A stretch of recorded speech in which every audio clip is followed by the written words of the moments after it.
Voilà, il y a encore quelques invités qui se connectent.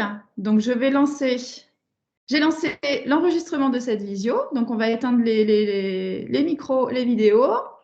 Je vous invite à utiliser l'espace de conversation de l'outil Teams, comme je le disais, qui est illustré par une petite bulle. Tout au long de la visio, je vous invite à poser vos questions aux intervenants ou à partager vos commentaires spontanés sur ce qu'on se dit ce matin. Je vous invite aussi à, pourquoi pas, partager en ce début de visio tous les termes qui vous évoquent cette notion de transformation digitale, transition numérique. Et pourquoi pas, si vous avez une illustration ou un GIF qui pourrait aussi illustrer ça, c'est le temps qu'on puisse commencer. Alors, Olivier nous propose l'utilisation d'outils informatiques comme support. Ok, super. Mais en tout cas, merci beaucoup. Et Stéphane va lire toutes vos questions au fur et à mesure, donc n'hésitez pas. Je vous propose de commencer donc cette visio rencontre un pro transformation digitale avec nos deux intervenants, Marie-Odile Lhomme. Merci beaucoup Marie-Odile d'être connectée et de prendre du temps pour présenter ton métier, et également Olivier Caduc. Merci beaucoup Olivier d'être également présent et de venir partager un petit peu votre vision de la transformation digitale. Alors pour commencer, donc moi je suis Delphine Corr, je travaille dans un centre de formation et je suis accompagnée ce matin par Stéphane Léo. Je vais vous demander d'abord, pour commencer, Marie-Odile et Olivier, de présenter rapidement votre parcours et le poste dans lequel vous êtes. Et on reviendra ensuite sur quel est le quotidien de ce poste. Marie-Odile, est-ce que tu veux bien commencer ? Oui, oui, bien sûr. Bonjour tout le monde. Alors mon parcours, long aujourd'hui parce que j'ai plus de 35 ans de métier. Effectivement, au départ, je ne me destinais pas effectivement à ce qu'à l'époque on appelait l'informatique et qu'on appelle aujourd'hui le numérique et le digital. Et au départ, je suis diplômée en sciences économiques et dès que j'ai commencé à travailler, en fait, j'ai embarqué sur ce qui était, au moment où j'ai commencé à bosser, effectivement quelque chose qui m'intéressait, qui m'interpellait, qui était effectivement l'informatisation de mon métier, puisque j'ai commencé à bosser en réseau commercial chez l'opérateur historique France Télécom. Et c'est à partir de là, effectivement, que j'ai commencé ma longue carrière aujourd'hui, effectivement, dans le domaine donc du numérique et du digital. Alors, entre-temps, évidemment, j'ai complété ma formation par un master en management des systèmes d'information à l'ESSEC. Voilà, donc j'ai bossé en France et à l'étranger. Mon métier m'a permis de combiner effectivement ma passion pour les voyages et mon métier, ce qui n'est non négligeable. Et puis, donc, mon job aujourd'hui est très simple, hein. Je suis donc dans une école de management Audencia. Et je suis effectivement ce qu'on a coutume d'appeler dans un méchant franglais la Chief Digital Information Officer, c'est-à-dire que je suis la directrice de la transformation digitale et des systèmes d'information. Voilà. Ok, super. Merci beaucoup, Marie-Odile. Olivier, enchanté. On s'est eu au téléphone, mais on s'est encore jamais rencontrés. Mais enchanté de vous avoir ce matin. Enchanté, bonjour à tous. Alors moi j'ai un parcours, alors j'ai pas 35 ans, pas loin, mais pas 35 ans. Moi je suis diplômé, je suis ingénieur réseau et télécom dans un temps où Internet n'existait pas, parce que Internet finalement c'est pas si vieux que ça. Donc on a aussi commencé à travailler sans Internet. Donc et j'ai ensuite intégré une entreprise, un groupement d'auto-écoles qui avait un peu plus de 200 entreprises, et j'étais le directeur informatique de ce groupe-là. J'ai été directeur pendant 20 ans, donc avec des métiers très transversaux sur aussi bien la partie téléphonique que la numérisation des auto-écoles, qui sont principalement des TPE, donc avec des problématiques de TPE. J'en ai profité en même temps pour passer un master en gestion d'entreprise, parce que je pense que les outils qu'on mettait dans les auto-écoles étaient principalement des outils de gestion, donc il fallait dans un premier temps aussi comprendre la gestion pour le mettre en place. Je suis parti de cette entreprise parce que j'avais fait un peu le tour, et j'ai intégré une coopérative agricole. Je suis breton, moi, donc je suis en Bretagne. Une coopérative agricole, donc j'étais directeur informatique, enfin DSI, parce que c'est les mots qu'on emploie maintenant, pendant un peu plus d'un an. Et j'ai décidé à cette époque-là de créer mon entreprise. Donc j'ai deux entreprises, une qui s'appelle CamDSI, qui est plutôt une entreprise qui va avoir comme cible les TPE, PME, et accompagner les entreprises sur transformation numérique et essayer de trouver les outils qui leur correspondent le mieux en termes de budget, mais en termes de fonctionnalité. Et j'ai une deuxième société où là, je reviens à mon ancien métier de l'auto-école, où j'ai édité un logiciel pour les organismes de formation. Donc, on a un logiciel spécifique pour les organismes de formation, où là, on a plus de 10 développeurs. Et donc, ça, c'est une entreprise que j'ai avec un associé. Et on essaye d'avoir un outil qui soit le mieux pour les organismes de formation. Voilà. Okay. Super, merci Olivier. Alors, il y a quelqu'un qui nous a soufflé cette question tout à l'heure, c'est Stéphane, je crois, qui nous a soufflé cette question.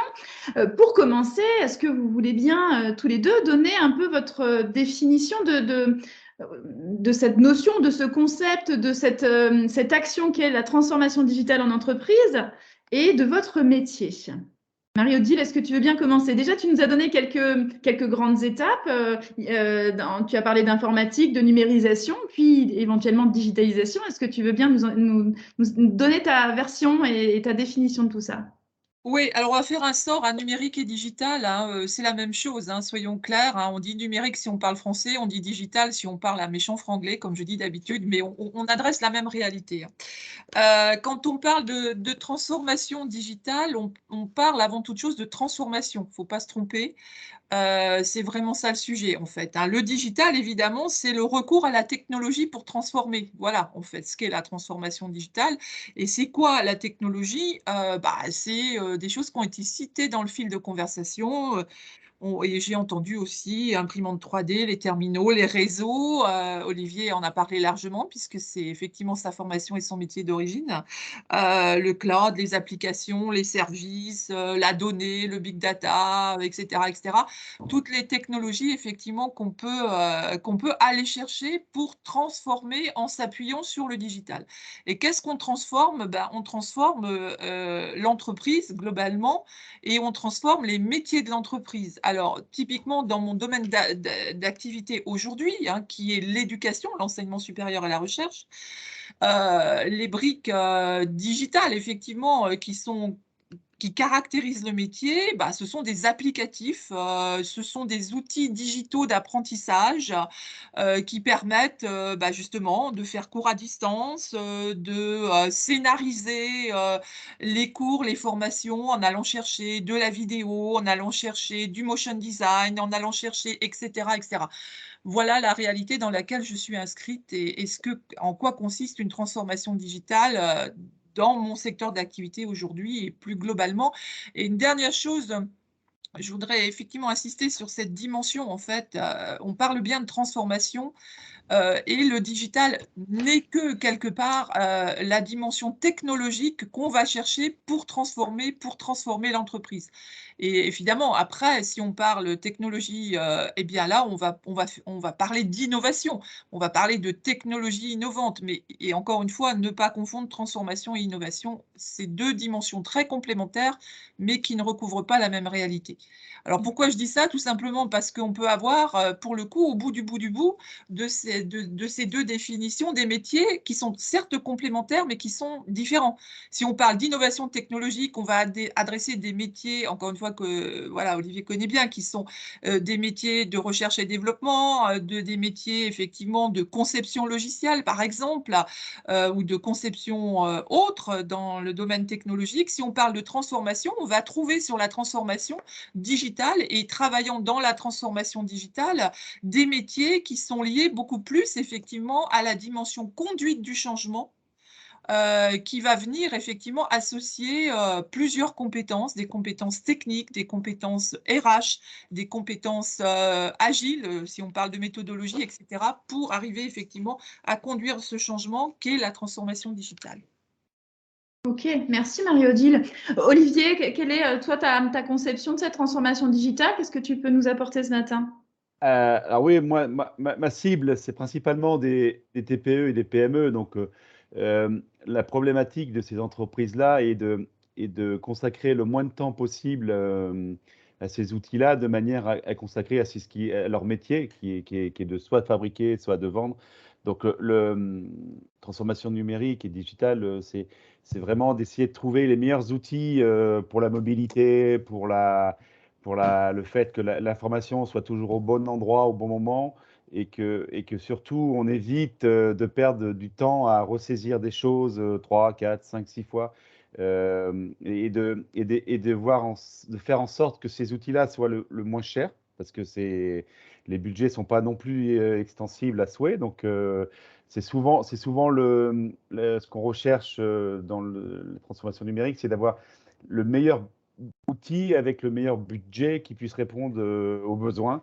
Et tout ça dans une agilité, parce que c'est le mot à la mode maintenant, on parle d'agilité partout.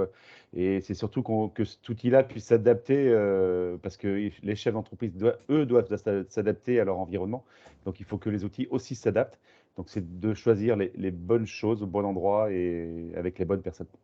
D'accord. Et donc d'équiper peut-être les collaborateurs et les collaboratrices d'outils qui leur permettent, vous le disiez tout à l'heure, de se concentrer sur ce qu'est leur métier et peut-être moins sur des problématiques ou des tâches de valeur moins importantes. C'est exactement ça.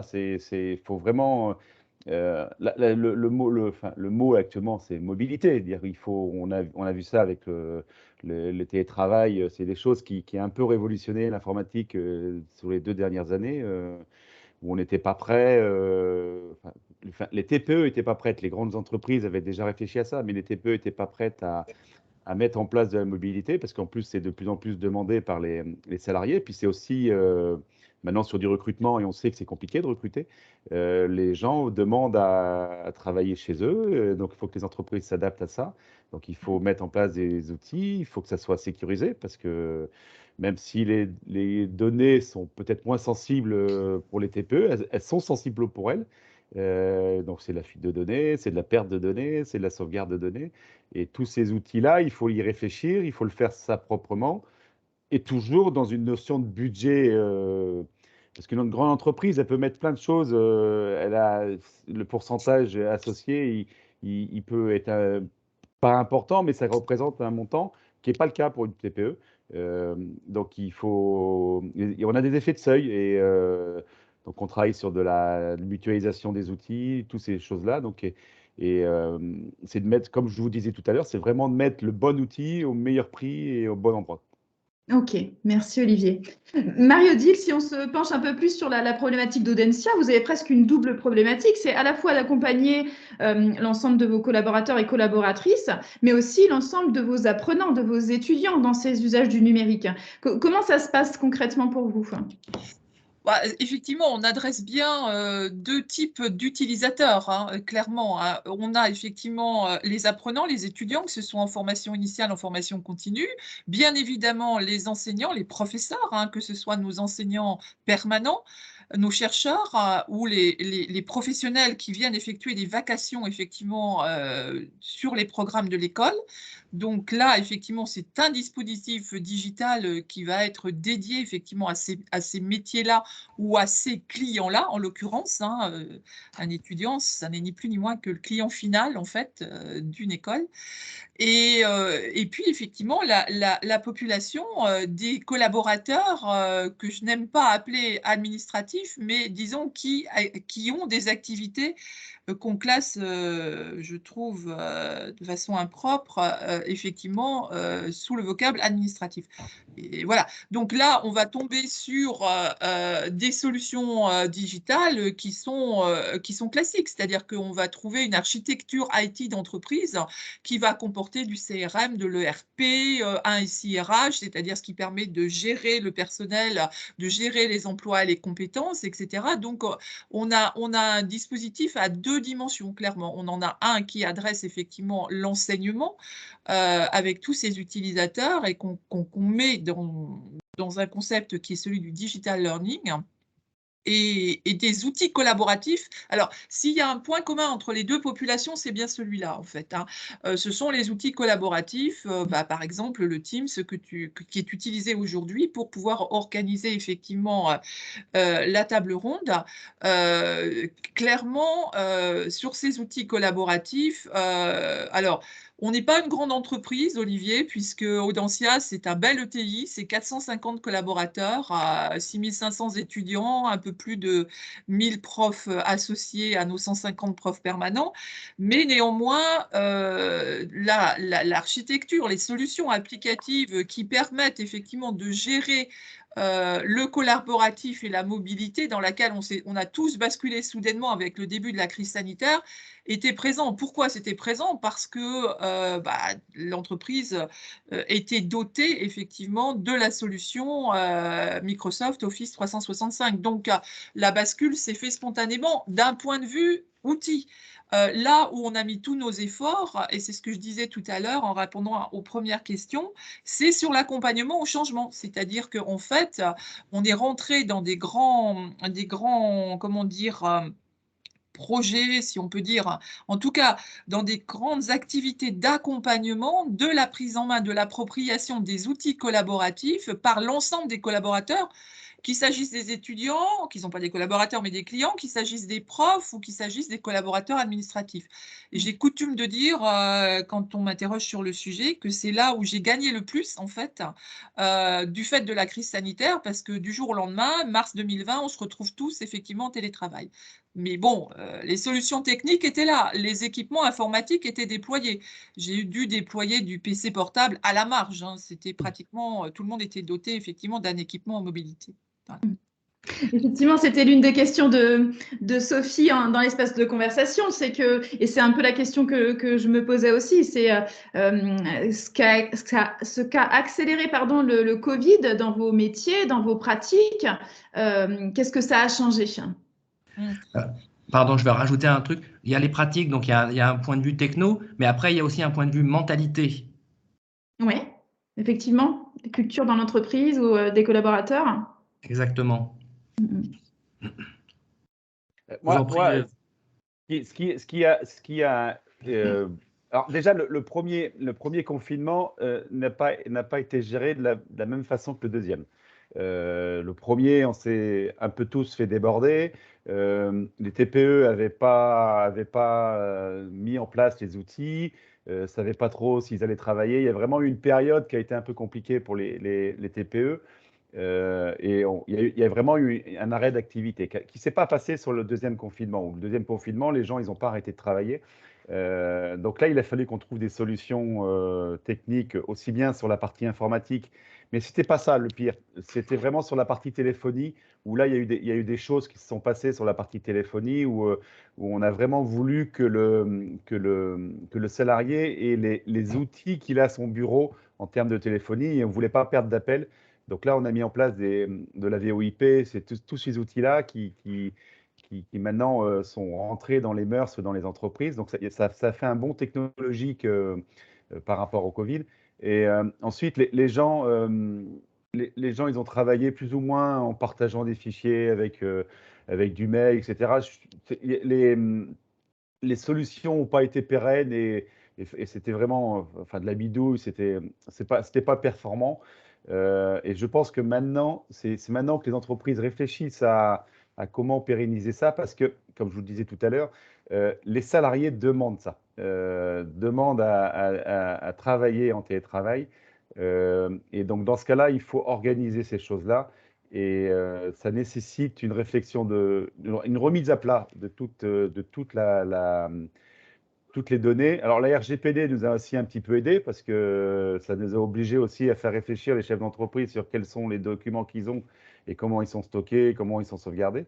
Et là, maintenant, il faut essayer de réfléchir à 360, ça c'est en disant quelles sont les données, comment vous les partagez, comment vos collaborateurs y accèdent. Et ça, c'est du travail qui va nous tenir pendant quelques temps. En espérant que les entreprises vont aller jusqu'au bout, parce que maintenant, ils ont ramené un peu tout le monde dans le bercail. Mais je pense que les jeunes qui vont arriver, j'en ai quelques-uns qui postulent à des postes, ils veulent tous travailler une journée ou deux chez eux, quoi. Donc, le carburant ne va pas aider. Donc ça rentre dans les mœurs, donc il va falloir organiser ça. Et pour moi, je pense que c'est le chantier à venir des quelques années qui arrivent. Ok, merci Olivier. Marie-Odile, par rapport à ce que tu disais sur l'enjeu de conduite du changement également, l'enjeu, c'est un double enjeu quelque part, c'est les outils mais au service d'eux. Comment est-ce qu'on peut aider les participants de cette visio ce jour à comprendre quelles peuvent être les compétences ou les qualités au service des transformations digitales, selon toi? Effectivement, Vaste c'est question. c'est une question importante à laquelle j'essaie toujours de répondre en fait en me projetant par rapport aux métiers tels qu'ils existent aujourd'hui et en ayant en tête à quoi ça va ressembler à horizon 2030. Aujourd'hui, en fait, le digital est dans tous les métiers, clairement. Donc, je pense que, déjà, pour arriver à bien gérer cette conduite du changement, il faut que les métiers de l'entreprise comprennent bien effectivement que le digital est incontournable en fait, hein. Et c'est pas forcément toujours quelque chose de simple. Bon, OK. Une fois qu'on a posé ça, de quel type de compétences est-ce qu'on a besoin pour, conduire et réussir une transformation digitale? Bah, bien sûr, on a toute la dimension technologique, clairement, et que ce soit Olivier ou moi, c'est la dimension que nous portons aujourd'hui. Mais pas que, c'est-à-dire que, il faut qu'on sache effectivement aller chercher, d'autres compétences. Alors ces autres compétences qui vont nous permettre effectivement de transformer, bah, je dirais que, on peut effectivement parler de compétences, en ressources humaines. Les ressources humaines, les DRH et toutes leurs équipes, dans cette phase de crise sanitaire ont été pivots. Elles ont été essentielles. Ça a été mon principal partenaire personnellement, en fait, surtout effectivement cette bascule, cette accélération, cette augmentation, évidemment du télétravail et c'est jamais terminé, clairement, là, on vient de terminer avec, la DRH l'équipement en mobilité de chaque collaborateur Audencia. Alors ça veut dire quoi? Ça veut dire, c'est pas les ordis, hein, les ordis ça s'est fait depuis très longtemps, mais c'est, aménagement du poste de travail du collaborateur en situation de télétravail, donc à son domicile, dans un tiers-lieu et cetera. Donc, voilà. Après, il faut savoir se servir effectivement de toutes les compétences qui peuvent, exister au sein de l'entreprise. Je pense que ça commence là. Et il faut surtout pas hésiter à aller chercher des compétences externes.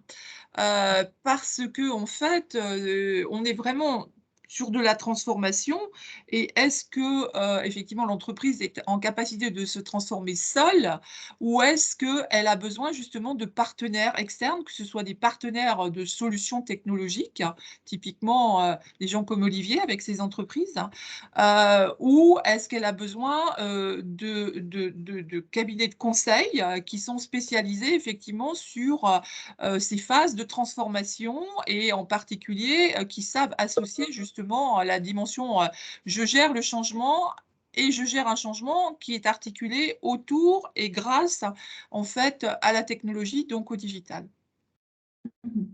Ok. Merci beaucoup, Marie-Odile.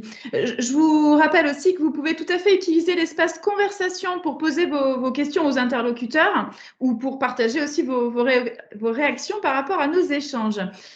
Olivier, on parlait compétences avec Marie-Odile. Est-ce que vous pouvez nous décrire les compétences que vous avez dans l'équipe? Quelles compétences vous mettez au service des entreprises quand vous les accompagnez? Alors, j'ai plusieurs compétences. Alors déjà, c'est pas les mêmes selon les deux entreprises. Sur l'entreprise où on édite les logiciels, on a des compétences de développeurs. Donc, j'ai beaucoup d'apprentis parce que l'État nous a permis d'avoir des apprentis avec des niveaux intéressants et ça, c'est des gens c'est des personnels que Stéphane me fournit. Donc là, on est partenaire avec Stéphane là-dessus et j'ai pas mal de gens qui ont des niveaux un peu sur plusieurs, aussi bien des bachelors que des masters. Donc là, on est vraiment dans des compétences de développement. Et moi, j'ai l'habitude moi, j'embauche souvent des profils un peu atypiques. J'ai souvent des gens qui ne sont pas issus de l'informatique et qui sont souvent des gens qui y arrivent sur le tard. Donc, j'ai un ancien cuisinier, j'ai un ancien charpentier, j'ai un ancien tapissier, j'ai un ancien électricien. J'ai vraiment ce personnel-là qui ont souvent 40 ans, qui sont en pleine reconversion et pour lequel je finance la formation et que j'intègre dans mon équipe. Et ce que je recherche avant tout sur ces gens-là, ce sont de la motivation et de l'adaptabilité. Et après, la technique, ils apprennent. Ils apprennent facilement et c'est des gens motivés. Et là, donc après, j'ai des techniciens informatiques qui vont préparer de la machine, qui vont installer du serveur, etc. Mais c'est des gens, il y a encore 6 mois, ne connaissaient pas grand-chose en informatique. Et on a la chance maintenant d'avoir des écoles qui nous accompagnent. On a aussi la chance d'avoir beaucoup de tutos YouTube qui les font monter en compétences. Donc moi, voilà un peu les profils que j'ai chez moi. Euh, c'est aussi plus facile pour moi parce que c'est des gens qui ont un peu de bouteille, donc je peux compter sur eux et sur leur façon d'être autonome, parce que c'est ce que je cherche aussi beaucoup, moi, sur de l'autonomie. Mais ça me permet aussi de mélanger des jeunes avec des étudiants et puis des personnes un peu plus âgées. Et c'est sympa parce qu'on est vraiment, j'ai tout le monde dans la même pièce et on n'est pas une start-up parce que c'est pas le terme, mais on a un peu cette ambiance-là, quoi. Ok. Voilà, et puis ouais, c'est ma façon de manager parce que moi je suis pas un manager de né, quoi. Je suis un technicien et voilà, c'est peut-être. Ok, merci beaucoup Olivier. Alors nous avons une question de Sophie, je crois. Stéphane, est-ce que tu veux bien nous la partager cette question? Oui, bien sûr. Donc, Sophie nous demande quelles sont les principales difficultés auxquelles vous avez dû faire face lors du déploiement, de la mise en place de la digitalisation des entreprises que vous accompagnez. Euh, Marie-Odile l'a dit, c'est le changement. Dire, les entreprises ont des habitudes. C'est pas facile de leur dire, mais il faut changer. Et on peut pas, on n'est pas magicien. Une solution, à un moment ou à un autre, il faut être capable d'accepter de perdre des choses pour en gagner d'autres. Et des fois, faut négocier en disant, ben oui, mais ça, je comprends que ça très important pour vous, mais vous allez gagner différemment, quoi. Donc, dire à une entreprise, ah ben, c'est fabuleux, je vous donne une solution, ça fait tout et ça fait le café, ça, c'est pas vrai. Ça, c'est... Donc, oui, donc la difficulté, elle est surtout là, c'est de dire aux entreprises, bon, maintenant, il faut faire 2 colonnes, une avantage, inconvénient, et il faut juste que les solutions qu'on propose aient plus d'avantages que d'inconvénients, quoi. Et, euh, et c'est surtout ça. Et après, on a aussi des problématiques de budget, quoi. Problématiques de budget parce que les entreprises, enfin, les TPE que j'accompagne, ils ne savaient pas trop où ils allaient dans les 2 dernières années. Donc, leur dire, ben, faut vous faire un chèque de temps, il y a eu quelques blocages là-dessus, quoi. Olivier, quand vous dites il faut dire aux entreprises, vous pensez aux patrons ou vous pensez aux employés qui vont se servir des solutions? Ouais, j'essaye de parler au patron, moi. J'essaye de parler au patron, mais après, c'est des TPE, donc dans une TPE, c'est souvent la secrétaire qui va décider, quoi. Parce que le patron, il sait pas trop. Et donc, il faut aussi parler à la secrétaire. Sauf que la secrétaire, elle a pas les cordons de la bourse. Donc, non, c'est pas simple. Puis nos clients, c'est des connaissances. Enfin, on est proche de nos clients, quoi. Puis on peut pas planter une entreprise. Dire quelqu'un à qui vous allez changer de mail, enfin, de boîte mail, s'il a plus de mail pendant une journée ou deux, c'est catastrophique pour elle, quoi. Donc il faut être plus près, trouver des solutions.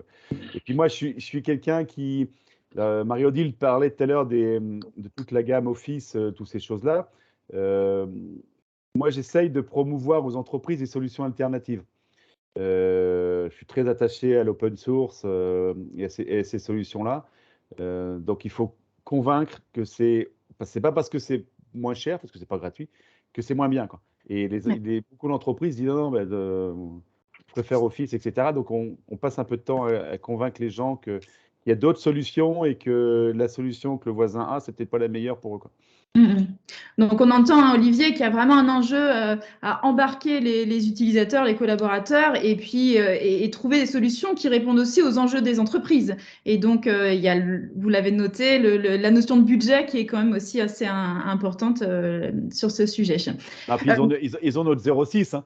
Donc, si je veux pas être dérangé le week-end, il faut que ça marche, quoi. Merci Olivier. On a parlé de vos actions. Alors Sophie parlait des difficultés. Est-ce que tous les deux, vous avez une belle histoire ou une réussite en termes de transfert que vous avez envie de nous partager pour donner à voir à nos invités sur ce qui peut être mis en place dans les cas de transformation digitale, plus ou moins poussés d'ailleurs? Est-ce que vous avez une belle réussite, Marie-Odile, dont tu es fière? Oui, bah, je dirais que, en fait, c'est toujours compliqué de répondre à cette question parce que clairement, la réussite, c'est de justement réussir à transformer, en fait. C'est ça, c'est là où se situe la réussite. Et je dois dire, moi, je suis pas depuis très longtemps chez Audencia. J'ai pris mon poste en octobre 2019, donc ça fait un tout petit peu plus de 2 ans.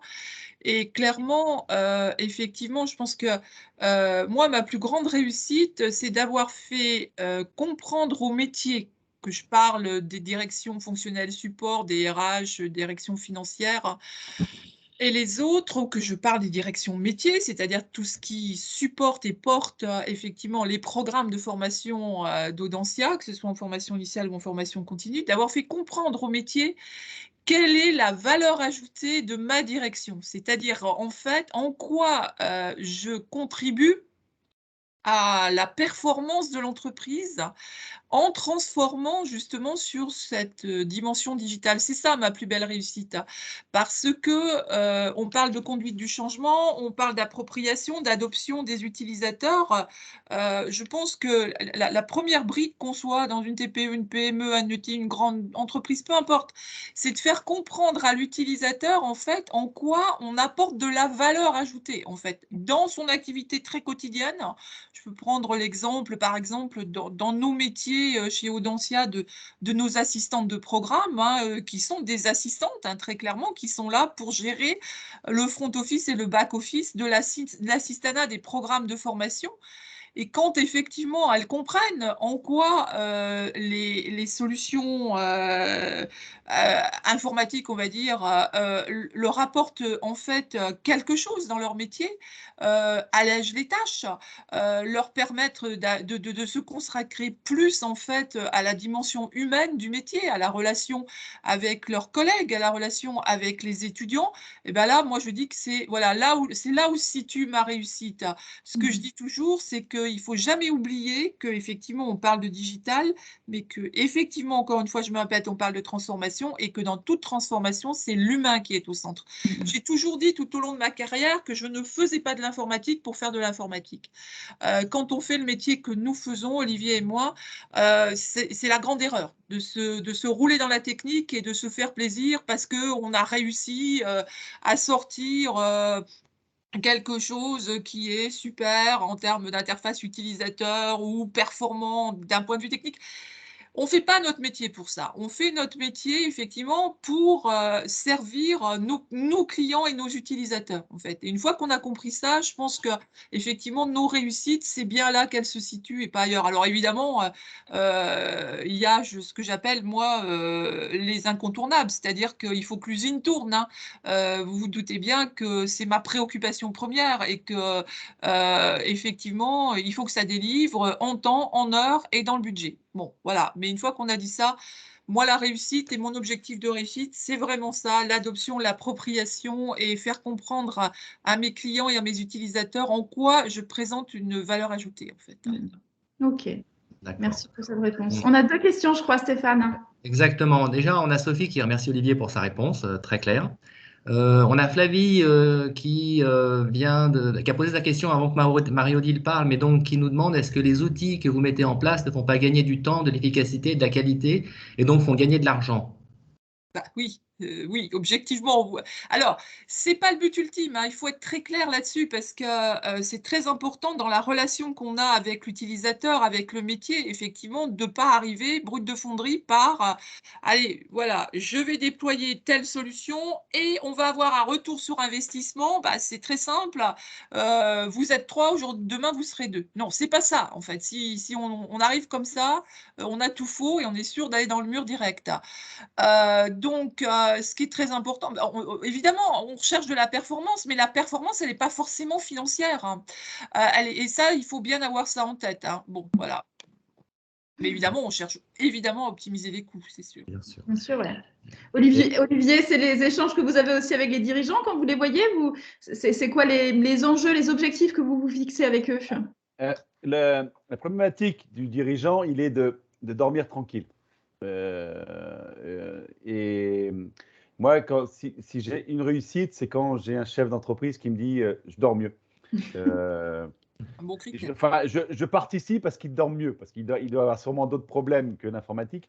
Et là, j'ai un cas qui est encore arrivé la semaine dernière où une personne avait toutes ses données sur un disque dur externe et qui, pour une raison X ou Y, a tout perdu et qui vient me voir et qui me dit est-ce que vous avez une solution? Alors je dis ben moi je ne vous restaurerai pas votre disque parce que tout est perdu, mais j'ai une solution pour l'avenir. Et quand je lui propose la solution, elle va gagner déjà sur la sécurité de ses données à elle. Elle va gagner sur les outils qu'elle va partager avec ses clients parce que c'est quelqu'un qui s'occupe et qui a besoin d'échanger pas mal de documents avec ses clients. Donc, je fournis des outils qui lui permettent. Et elle se dit, mais j'aurais dû commencer par ça, quoi. Et je dis oui. Alors après, je m'en suis voulu parce que c'était quelqu'un que j'aurais dû un peu plus forcer au début là-dessus, quoi. Mais ma réussite, c'est ça, c'est quand le chef d'entreprise, il se dit, bon, mais au moins sur ce point-là, je suis tranquille et je me pose plus la question, quoi. Et après, les réussites aussi, c'est, comme disait Marie-Odile, on ne sait pas tout faire. Moi, je ne sais pas tout faire. Et je suis content quand je travaille avec des partenaires parce que le métier de l'informatique, il y a beaucoup, beaucoup de choses. Même si j'ai une notion d'à peu près tout, il y a des choses où j'aurai aucune valeur ajoutée à le faire, donc je sous-traite des choses. Et la réussite, c'est aussi de travailler en collaboration avec plein d'autres entreprises qui ont à peu près la même taille que moi et où on peut répondre globalement à une problématique de chef d'entreprise, parce que c'est ça surtout qu'il faut entendre, c'est qu'un chef d'entreprise, il a un problème. Quand il vous appelle, il a un problème. Donc il faut déjà commencer par écouter le problème, sans tout de suite proposer une solution, et après les solutions elles vont venir, quoi. Et après, il faut accompagner. Mais si déjà le chef d'entreprise il vous expose ce problème, c'est qu'il y a la moitié du travail a été fait, quoi. Voilà. Merci Olivier. Alors, on a parlé un peu de vos missions, de votre quotidien, on a parlé des compétences. J'espère en tout cas que vous avez donné à voir à nos invités sur ce que peut être la transformation digitale à différentes échelles, puisque vous avez aussi vous-même un terrain de jeu différent. Est-ce qu'on peut maintenant discuter un petit peu sur la notion de recrutement? Qu'est-ce que vous en pensez, vous, sur le territoire pour les... Oui? Delphine, je vais t'interrompre. Il y a encore une question qu'on va traiter. Marie-Odile, dans votre exemple, vous montrez que convaincre par la preuve est le gain de cette transformation et ce qui enclenche le mouvement. Est-ce qu'il existe des grandes étapes, des jalons dans cette transformation digitale? Absolument. C'est très, enfin, moi je dis c'est très simple, c'est pas forcément, mais bon, bref, les étapes sont claires. Quand on décide effectivement que c'est une nécessité pour l'entreprise, quelle qu'elle soit, de se transformer, de se digitaliser, il faut un sponsor. Il faut un sponsor du plus haut niveau, c'est-à-dire que cette décision, elle doit venir du haut. Alors, Olivier parle des TPE, il dit bien que son interlocuteur privilégié est quasiment essentiel et presque le seul, c'est le patron, quoi, en fait. Et clairement, dans toute entreprise, c'est le cas. Si la décision ne vient pas du plus haut niveau, il est très compliqué de rentrer dans une transformation, quelle qu'elle soit. Ça, c'est la première étape. Ensuite, la deuxième étape, c'est le diagnostic. J'en suis où par rapport au digital? Quel est l'état de mon entreprise? Ça, c'est très important. Et le diagnostic, il n'est pas que technique. Loin de là, loin de là. Il faut passer sur tout, c'est-à-dire les 3 dimensions habituelles: organisation, process solutions informatiques ou systèmes globalement, parce qu'il faut aussi embarquer tout ce qui concerne les réseaux, l'infrastructure IT et les réseaux de communication. La troisième étape, c'est embarquer vos utilisateurs et vos clients. Il faut vraiment que tout le monde s'approprie effectivement cette transformation. Et la quatrième, c'est de bien définir la cible. Vous avez regardé où vous en étiez, vous embarquez toutes les parties prenantes et vous définissez la cible. Mais surtout, une transformation digitale, quand on est au sein d'une entreprise, ça n'est pas le projet de la direction du digital et ou des systèmes d'information. C'est l'erreur à ne pas commettre. Si vous décrétez, vous êtes le directeur, le patron, peu importe, et vous décrétez que c'est un projet qui est porté par votre direction informatique ou par votre DSI ou par votre direction du digital, vous vous mettez en risque dès le début parce que vos utilisateurs, vous n'allez pas les embarquer parce qu'ils vont ressentir les choses comme étant effectivement un projet technologique, technique et non pas un projet d'entreprise. Voilà. Donc, si je devais en définir 4, c'est les 4 premières et les 4 qui structurent le reste. Merci Marie-Odile pour ce partage. Alors, j'allais en venir à la partie recrutement. Quel potentiel vous y voyez alors pour les participants qui sont là, qui auraient envie de s'orienter vers ce métier ou qui sont peut-être déjà aussi formés pour aller sur ce métier-là. C'est quoi le potentiel de ce type d'accompagnement ou de ce type de compétences au service des entreprises? L'empathie. Il faut beaucoup d'empathie. Vous faites toujours peur à un utilisateur parce que vous venez avec votre bagage technique. Donc, il faut beaucoup d'empathie. Et c'est aussi pour ça que moi, j'ai des gens qui ont un certain âge parce que c'est plus facile d'être empathique quand vous avez été vous-même utilisateur. Quand vous avez été utilisateur et que vous avez été confronté à des techniciens, vous savez comment vous réagissez. Et moi, la plupart des personnes qui interviennent soit sur du support, sur FormDev ou qui interviennent chez mes clients pour la partie technique, c'est des gens qui ont de l'empathie et qui mettent leur technique en arrière, quoi. Il faut répondre aux besoins et dépanner les gens et comprendre que les gens ne comprennent pas, ce qui n'est pas toujours simple parce que c'est et puis qu'il y a des niveaux différents et que ce qui est important pour quelqu'un n'est peut-être pas important pour nous. Et voilà, c'est ça. Après, il faut un bagage technique, hein. Il faut un bagage technique, il faut être avec une capacité à analyser, il faut être curieux, parce que comme je vous disais tout à l'heure, moi, ingénieur réseau, Internet n'existait pas. Heureusement que j'ai fait des formations, quoi. Parce que si j'étais resté au niveau que j'étais quand j'ai eu mon diplôme, je ferais encore du Minitel, quoi. Je serais plus dans la cible. Peut-être que ça reviendra. Mais c'est ça, il faut être capable de se remettre systématiquement en question. Il y a beaucoup de choses qui se font dans l'informatique. Il faut être à l'écoute, il faut partager, il faut avoir des partenaires, il faut tester, il faut prendre du temps, faire de la veille, il faut se former, il faut pas rester immobile.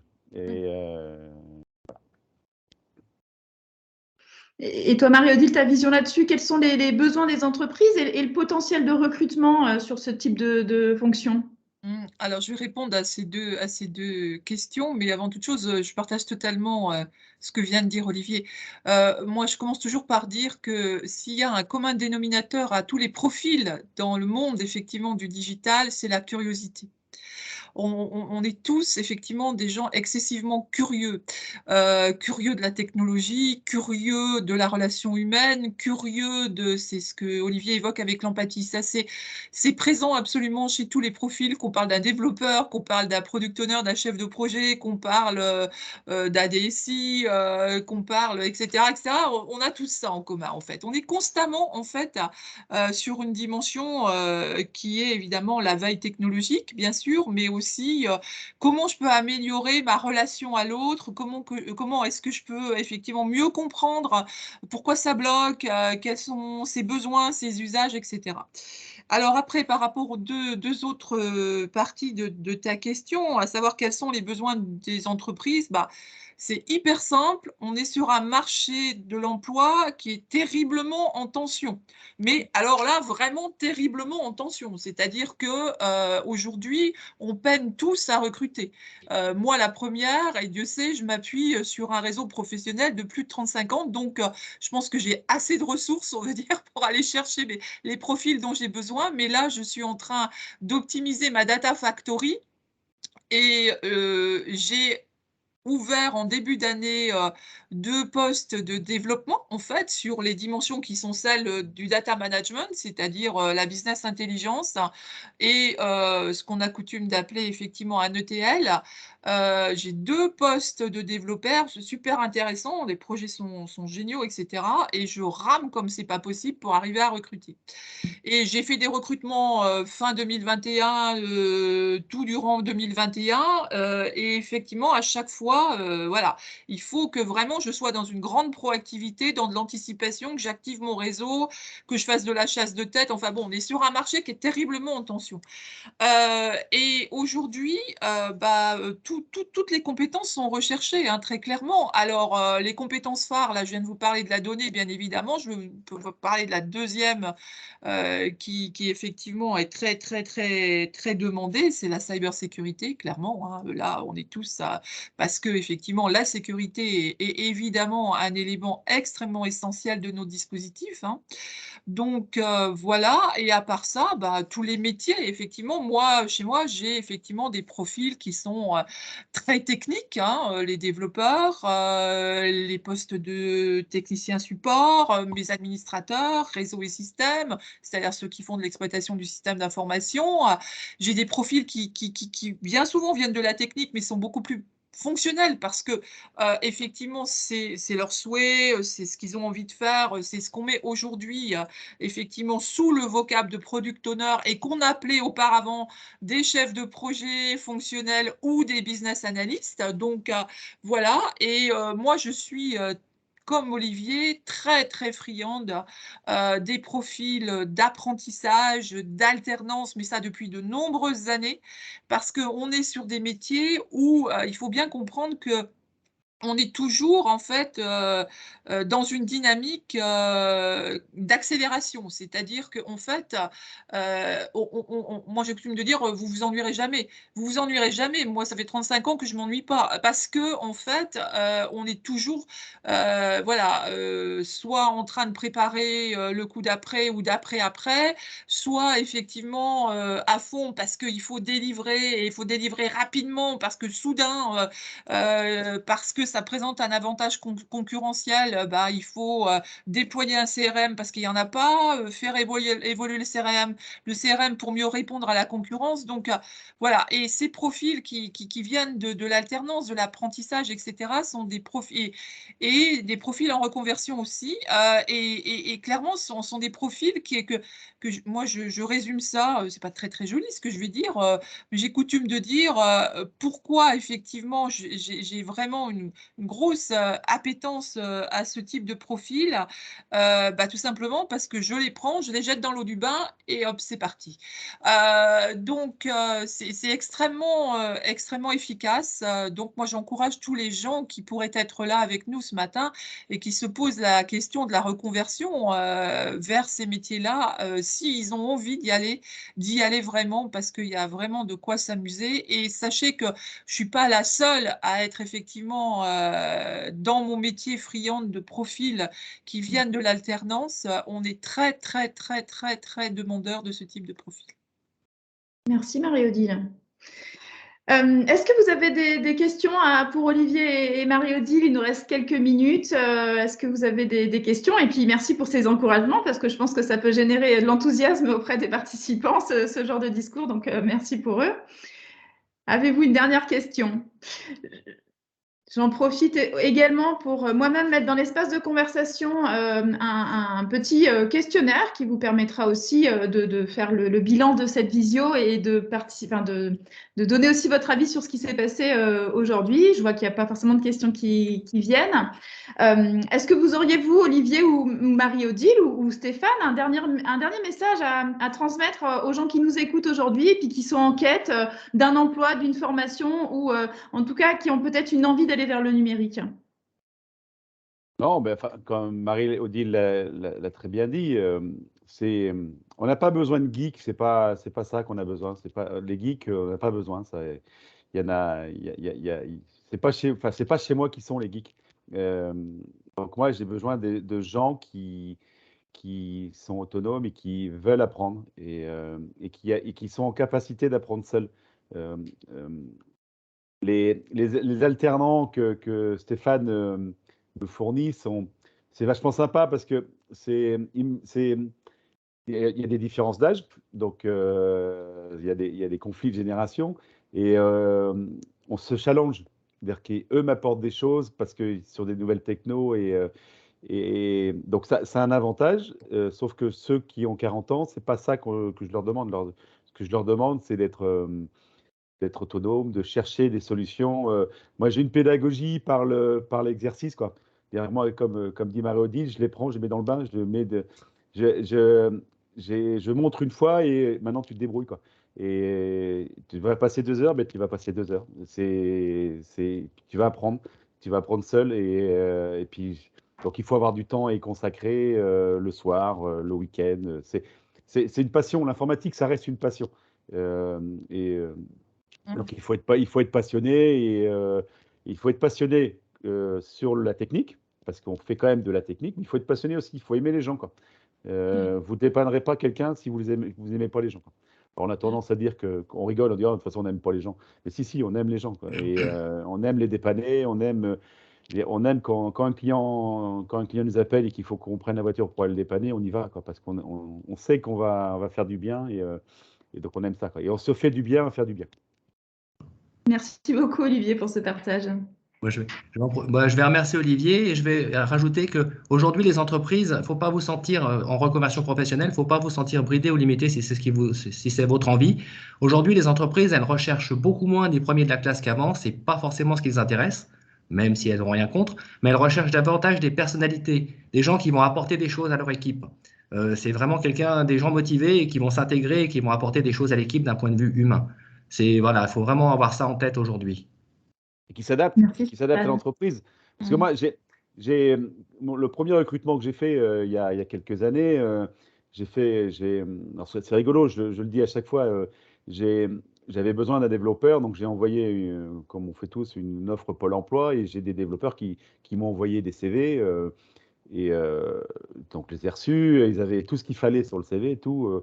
Je leur expliquais un peu comment je voyais leur position, leur poste. Et là, vous avez bien compris que moi, les salariés, ils sont un peu libres. Donc, et quand à la fin du recrutement, j'entends bah, c'est quoi les horaires, là, je dis ah, là, je pense qu'il y a un message qui n'est pas passé. Et j'ai quelqu'un qui m'envoie un mail et qui me dit bah, je ne suis pas intéressé par votre offre. Mais est-ce que je peux avoir un stage parce que j'ai Pôle emploi qui me demande, je veux me reconvertir et qui me demande une semaine de stage parce que c'était un tapissier et que Pôle emploi disait, ben oui, mais attendez, tapissier informatique, parce que ça, c'est encore des choses qu'ils n'ont pas bien compris, hein, Pôle emploi, qu'on pouvait se reconvertir. Donc, ils voulaient absolument qu'il fasse un stage. Donc, je dis, bon, ben, le mieux, c'est que je t'ai reçu. Puis j'ai discuté avec lui pendant une petite heure, 1 heure et demie, et je lui dis, ben non, non, moi, je ne vous prends pas en stage, je vous embauche, quoi. Et le mec, il était un peu surpris. Et j'ai dit non, moi je vous embauche. Moi je dis vous me plaisez, ça me convient. Vous avez la mentalité qui me convient. La formation, c'est pas ça. Vous apprendrez. Vous êtes motivé. Et puis finalement, maintenant, c'est mon responsable de développement, quoi. Donc c'est quelqu'un qui en 3 ans est passé à faire de la tapisserie, à être responsable de développement. Mais c'est quelqu'un qui le week-end passait son temps à faire ça. Et qui a progressé et qui a pris son projet en main, quoi. Faut pas, c'est quand même une rencontre entre deux personnes. Un recrutement, c'est quand même une rencontre entre deux personnes. Après, il faut être ouvert, hein. C'est vrai que j'ai aussi envoyé des CV à des entreprises, mais il faut être ouvert. Il faut que le chef d'entreprise, enfin, la personne qui recrute soit ouverte. Merci à tous, en tout cas, pour ces partages. Marie-Odile, tu voulais ajouter Oui, je vais terminer parce que, en fait, Stéphane disait, les entreprises ne recherchent pas de premiers de la classe. Bah, on en a des premiers de la classe parce qu'effectivement, la composition équilibrée d'une équipe, c'est effectivement d'avoir effectivement la diversité dans toutes ses dimensions, c'est hyper important en fait, hein. Moi, j'ai des ingénieurs, hein, effectivement, et puis j'ai parce qu'il a décidé de partir pour de bonnes raisons. Dans ma cellule cybersécurité, j'avais intégré quelqu'un qui était vraiment dans un parcours de reconversion avec beaucoup de difficultés personnelles et qui est aujourd'hui ce qu'on appelle un hacker éthique, c'est-à-dire véritablement un as de la cybersécurité, qui, quand il était chez moi, a été chassé dans tous les sens et effectivement que j'ai laissé partir en fin d'année parce que c'était voilà, il a 35 ans, c'était pour lui la suite naturelle et normale. Et au départ, je pense qu'il n'y a pas beaucoup de gens qui auraient parié quoi que ce soit sur le profil en question. Et voilà, ça c'est très important, hein, et on cherche ça en fait, clairement. Après, il y a quelque chose que je veux souligner parce que bien souvent, c'est une question et c'est une question à deux lames, si je puis dire. C'est la dimension équilibre vie privée, vie professionnelle. Clairement, oui, on est tous des gens curieux et passionnés, donc c'est-à-dire que voilà, voilà, on va faire par envie, on va faire, etc. et en dehors des heures de boulot. Mais je vous rassure, hein, moi, mes équipes ont des contrats de travail qui sont très, etc.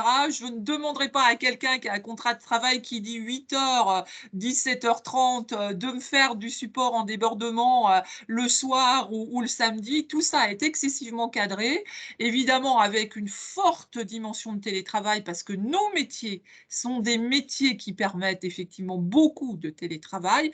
Et moi, j'y suis personnellement très favorable et depuis très longtemps, ayant fait beaucoup d'international. Et donc, du coup, vraiment, je les mets dans des situations quelque part dans un cadre, mais de gérer en autonomie tout ça. Et puis, la dernière dimension sur laquelle je veux arriver, et c'est à moi de le faire, évidemment, c'est la féminisation de ces métiers du digital.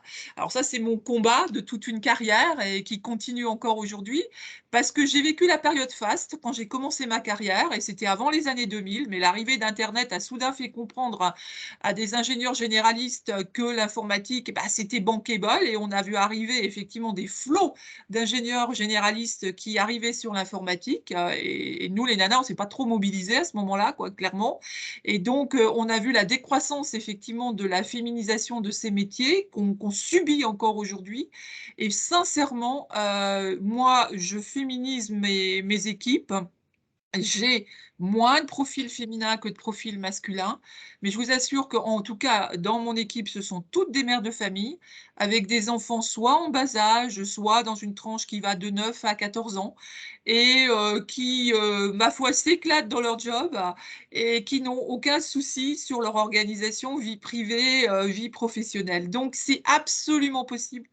Alors évidemment, c'est des choses, mais c'est pas exceptionnel aujourd'hui, hein. Tout le monde est, enfin voilà, les environnements de travail, c'est ça aujourd'hui. Il faut en avoir conscience. Et la vision du geek, hein, Olivier l'a bien dit, en fait, hein, nos métiers, c'est pas voilà, c'est pas le geek à journée. Bon, c'est sûr que l'exemple que je vous citais avec mon hacker éthique, là, typiquement, j'avais un geek, hein, parce que j'avais besoin de ça sur ce type de job, quoi, en fait, hein.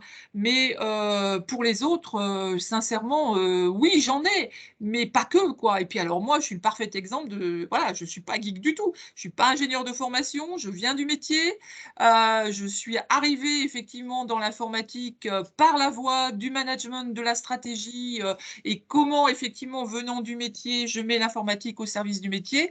Donc franchement, mesdames, allez-y, on s'épanouit et il n'y a pas d'impossibilité à conjuguer vie perso et vie pro dans nos métiers.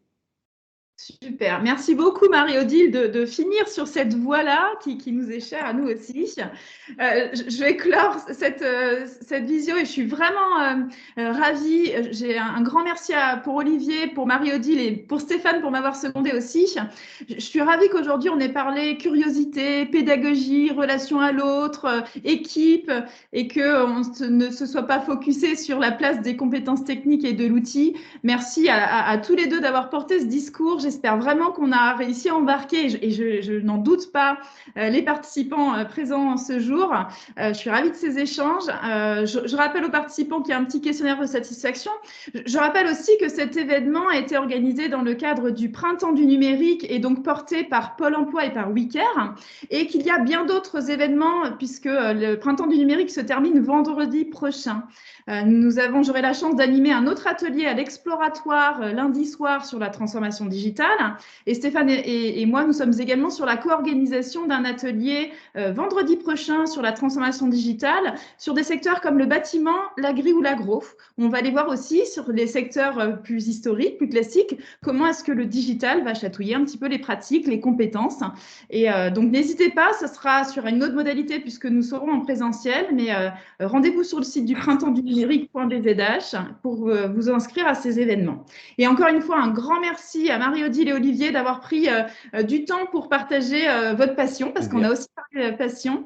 Et c'est important pour nous, en tout cas, de pouvoir accompagner les femmes et les hommes du territoire aussi à se poser les bonnes questions et à se diriger vers des emplois et des secteurs qui vont les porter. Voilà. Merci à tous. Bonne journée à vous. Bonne journée, merci à vous. Bonne journée. Merci beaucoup. Au revoir. Au revoir.